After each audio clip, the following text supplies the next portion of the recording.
नमस्कार साथियों, मैं पशुपालन से संबंधित एक और जानकारी लेकर आपके सामने हाजिर हूँ। देखिए, गर्मी का मौसम है, बरसात का मौसम है, काफ़ी गर्मी पड़ती है, ह्यूमिडिटी होती है। तो पशु हमारे गाय भैंस बकरी हो या और भी कोई अन्य पशु हो, वो लगातार हाँफते रहते हैं। जब हाँफते रहते हैं, गर्मी महसूस करती है, मुंह खोलकर सांस लेते हैं, पशु की लार टपकती रहती है। तो ऐसी स्थिति में पशुपालक उसको केवल समझता है कि गर्मी ही लग रही है, लेकिन इसके साथ साथ और भी अन्य कई कारण होते हैं। कई कारणों में जैसे क्या होता है कि पशुओं को टिक्स की समस्या, यानी कि पशु के शरीर पर किलनी, जूं, चिचड़ी ये शरीर पर हो जाती हैं। ये पशु का खून चूसती हैं और खून चूसने के साथ साथ एक प्रोटोजोआ का इन्फेस्टेशन भी ये करती हैं, यानी कि एक प्रोटोजोआ जो होते हैं, जैसे ट्रेपेनोसोमा सर्रा का प्रोटोजोआ है, दूसरा बेबेसिया का रेड वाटर फीवर उसका प्रोटोजोआ, ये ब्लड में रहते हैं और टिक्स इसको ट्रांसमिट करती हैं, यानी कि किलनी जो है वो एक दूसरे पशु से दूसरे पशु में छोड़ती हैं। तो उससे क्या होता है, जब ब्लड में रहती हैं तो ब्लड में हीमोग्लोबिन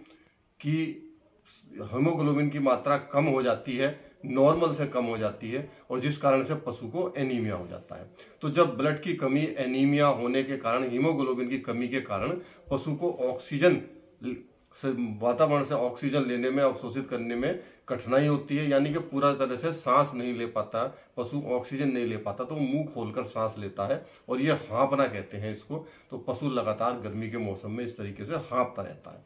जब हाँफता रहता है लगातार, पशुपालक उसको गर्मी समझता है। तो ऐसी स्थिति में हमें क्या करना है कि पशुपालक को, देखिए, दो तीन चीज़ें हैं जो मैं बताना चाहूँगा कि ये हाँफने की जो हीमोग्लोबिन या ब्लड की कमी, एनीमिया जो हो जाता है, इसकी कमी, एनीमिया होने पर क्या करना है और कैसे पशु को हाँफने से रोकना है। तो इसके अलावा और जो चीज़ें हैं वो भी अपनानी है। देखिए, सबसे पहले क्या करना है, हमें बरसात से पहले या बरसात के मौसम में ही पशु को पेट के कीड़ों की दवा खिलानी है। दूसरा, नमक, बड़े पशु को 50 ग्राम नमक प्रतिदिन देना है और बकरी को 10 ग्राम प्रतिदिन नमक, गाय भैंस को 50 ग्राम और भेड़ बकरी को 10 ग्राम प्रतिदिन देना है। साथ ही गर्मी के मौसम में सुबह शाम पशु को नहलाना है। नहलाने के बाद फिर आपको टिक्स और किलनी, जो कलीली, जूं, चिचड़ी होती हैं, इनको शरीर पर नहीं होने देना है। उसके लिए आपको एक घोल आता है, साइफरमेथ्रिन का घोल, जो आपको 2 ml 1 लीटर पानी में घोलकर शरीर पर लगाना है। किलनी को ख़त्म करना है, जिससे कि वो खून चूसती हैं, जिससे कि पशु में हीमोग्लोबिन की कमी ना हो। दूसरा, किलनी को आप अगर रोक लेंगे तो आप जो है ब्लड में जो हीमोग्लोबिन का लॉस हुआ है या एनीमिया हुआ है, उसको रोकने में आपको मदद मिलेगी।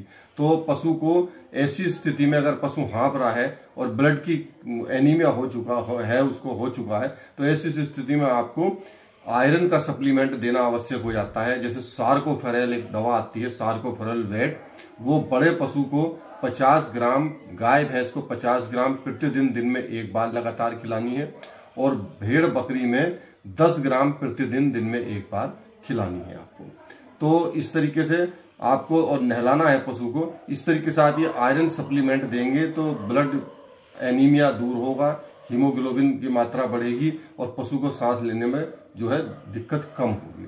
तो ये 2-4 चीज़ें हैं, पशु को पेट के कीड़ों की देना, नमक प्रतिदिन खिलाना, पशु को नहलाना, किलनी न होने देना और आयरन का सप्लीमेंट दिलाना।